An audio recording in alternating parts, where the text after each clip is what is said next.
अभी हम हाजिर है एक दास्तान लेकर, एक हथौड़े वाली हसीना की दास्तान। जी हाँ, सुनकर हैरान हो जाएंगे आप जब आपको पता चलेगा कि एक लड़की जिसे पूरा हिंदुस्तान प्यार करता है, उसके हाथ में भी एक वक्त हथौड़े जैसा हथियार रहा। सिर्फ अपनी हिफाजत के लिए हर दिल अजीज इस हसीना ने अपने दिल का ये राज बताया हमसे इस खास मुलाकात में।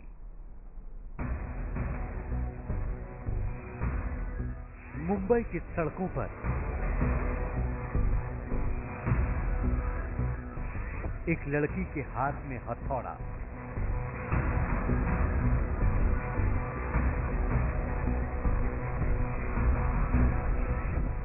और उसके निशाने पर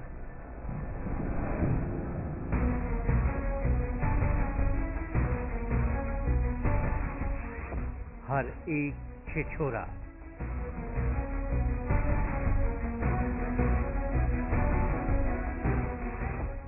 अगर गलती से भी गलती की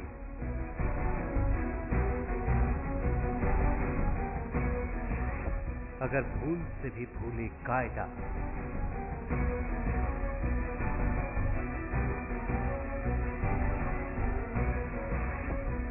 तो चल जाएगा हथौड़ा।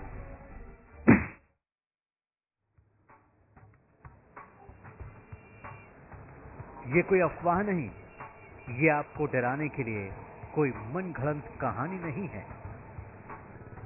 ये सच है, 100% सच।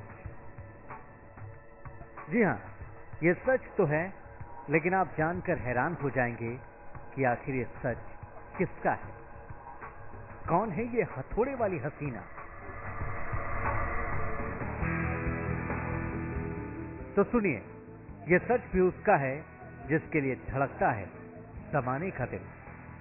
ये सच है उसका जिसके लिए सोचता है हर नौजवान कि काश उससे एक मुलाकात हो जाए, काश उससे एक बार बात हो जाए।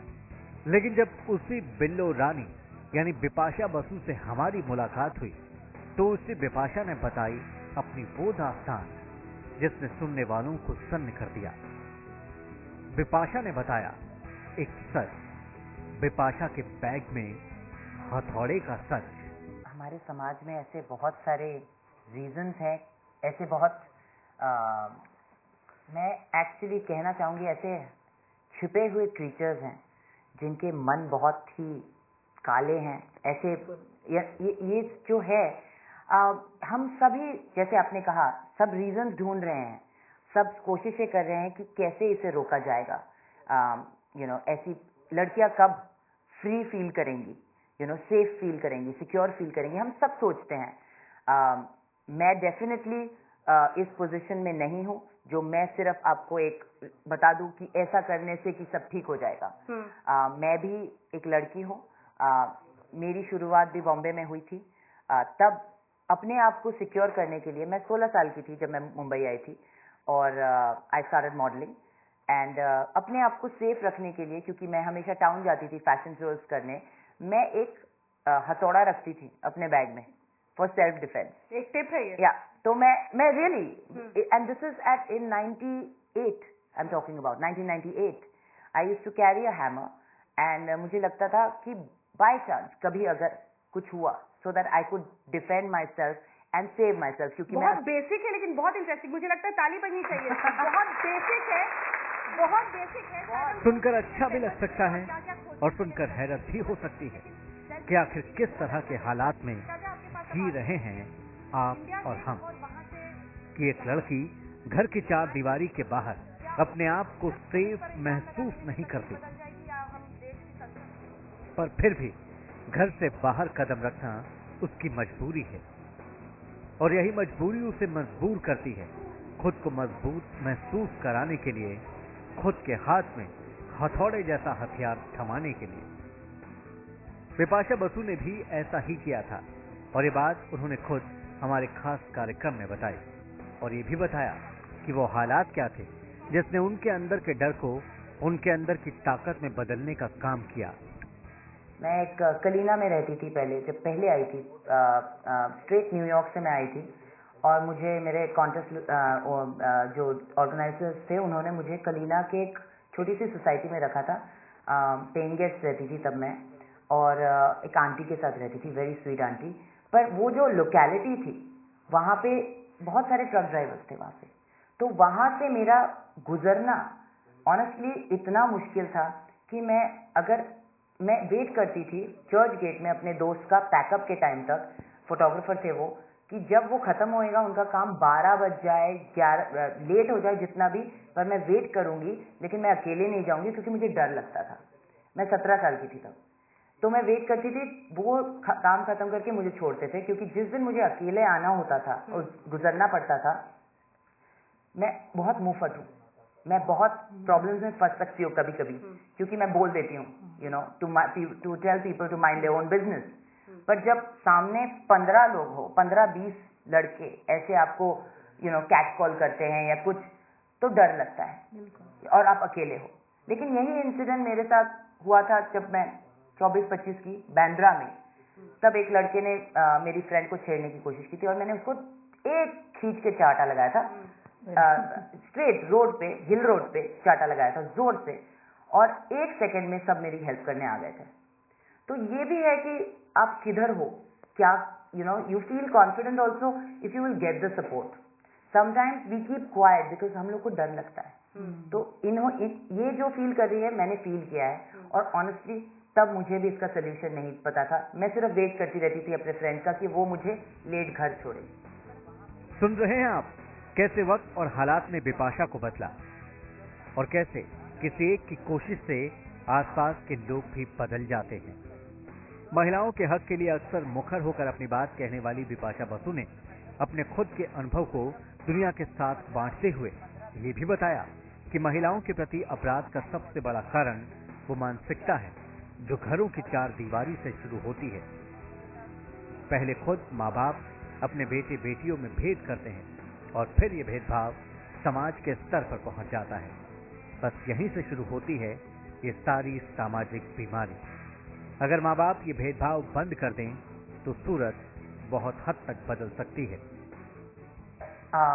देखिए, यही बात जो है परवरिश की, हम लोग एक लड़के को अलग तरीके से बड़ा करते हैं, लड़की को अलग।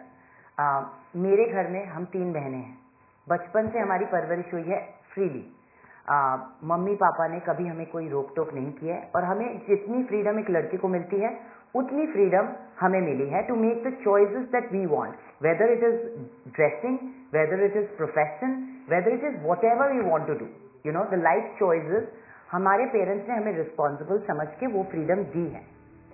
महिलाओं के प्रति अपराध के निराकरण की चिंता शुरू होती है तो शुरुआत में ही सारी उंगलियां उनके व्यवहार, उनके कपड़ों पर आकर खड़ी हो जाती हैं।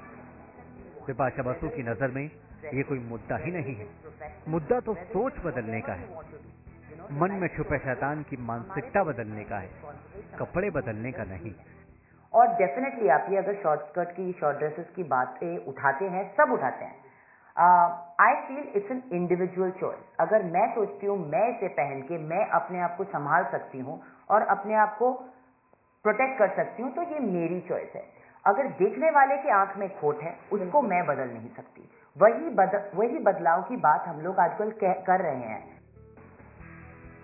बिपाशा बसु की बात 16 आने सही है, 100% सही है, लेकिन अफसोस कि महिलाओं के लिए बराबरी के हक की लड़ाई उन जैसी कद्दावर महिलाओं को भी लड़नी पड़ती है, और उस जगह भी जिसे हम ग्लैमर, चमक दमक और मॉडर्न वैल्यूज से भरपूर मानते हैं। जी हाँ, उस बॉलीवुड में भी लिंग भेद एक बड़ा इश्यू है जिस पर किसी का ध्यान नहीं है। ऑनेस्टली जेंडर बायस एग्जिस्ट करता है। The film industry is ruled by the heroes, it is very clear. और and the power of heroes, हाँ, तो उनकी फिल्में भी ज्यादा हैवी होती है, इंफ्रास्ट्रक्चर, उनको ज्यादा आई बॉल्स मिलते हैं, because the audience wants to see a hero centric film more. It's very clear. लेकिन अब मिथ ये ब्रेक हो रहा है, ये मिथ नहीं है। हर साल हम लोग 2 या 3 ऐसी कुछ फिल्में बनाते हैं जहां पे एक एक्ट्रेस का रोल अच्छा है और वो अच्छी फिल्में होती है तो चल जाती है, पर 99% of the films that are made in Bollywood are project based. सच में सबसे चमकती दुनिया की, सबसे मॉडर्न वर्ल्ड की भी ये अंधियारी हकीकत है, लेकिन बिपाशा के पास इसका भी इलाज है। बॉलीवुड पर अक्सर लगने वाले कास्टिंग काउच जैसे इल्जामों के लिए बिपाशा खुद की एक नजीर पेश करती हैं। उनका कहना है कि लड़कियों को भी ना कहना सीखना होगा। सबसे पहले मैंने एक चीज जो सीखी थी, लर्न टू से नो इन लाइफ। ऐसा कुछ डू और डाई नहीं होता है जिसके लिए आप अपने प्रिंसिपल्स गवाएं। तो मैंने बहुत अर्ली इन लाइफ एक चीज सीख लिया था कि अगर जो मुझे नहीं करना है मैं वो नहीं करूंगी। तो ये ना बोलने की क्षमता मुझ में तब से थी। सुन रहे हैं आप, बिल्लो रानी खुद कह रही हैं कि अन्याय के खिलाफ अपने हक के लिए खड़ा होना जरूरी है और उससे भी ज्यादा जरूरी है गलत बात के लिए ना कहना। हमारे खास कार्यक्रम में दर्शकों की भीड़ के सामने बिपाशा ने लड़कियों को ऐसी एक नहीं अनेक सलाह भी दी। आई थिंक सबसे पहले अपने अंदरूनी जो फियर्स हैं उनका सामना करना बहुत जरूरी है। As a girl you should never like bog yourself down कि मैं लड़की हूँ तो मैं नहीं कर पाऊंगी। सबसे पहले ये जानिए, जैसे मैंने कहा, ना बोलना बहुत जरूरी है लाइफ में। हाँ बोलने से ज्यादा एक लड़की के लिए ना बोलना जरूरी है। मीन्स छोटी छोटी चीजें करवा लेने के लिए, समटाइम्स दे से ना it's easier for a girl to get work done. I don't think we should walk that path, because the day you walk that path you are asking for trouble. So अगर ये दूसरा path थोड़ा difficult है, लेकिन चलो उस पर, because वो उस पाथ में आपको आगे जाके कोई प्रॉब्लम्स नहीं आएगी। At least you will be respected for who you are. तो ये छोटी छोटी जो चीजें हैं अपनी, अगर आप बदलो कि don't play the damsel in distress, भूल जाओ ये। आजकल का वक्त नहीं है डैमसेल इन डिस्ट्रेस का, वो गया वक्त। अभी टाइम है to be strong, to do things yourself. यकीनन बिपाशा की तरह अगर सब लड़कियां सोचें, लड़कियों के स्वाभिमान के प्रति समाज का नजरिया इस तरह बदले, तो शायद किसी लड़की को उस वक्त की मासूम बिपाशा की तरह अपने बैग में हथौड़ा लेकर चलने की नौबत न आए। तेज के लिए ब्यूरो रिपोर्ट।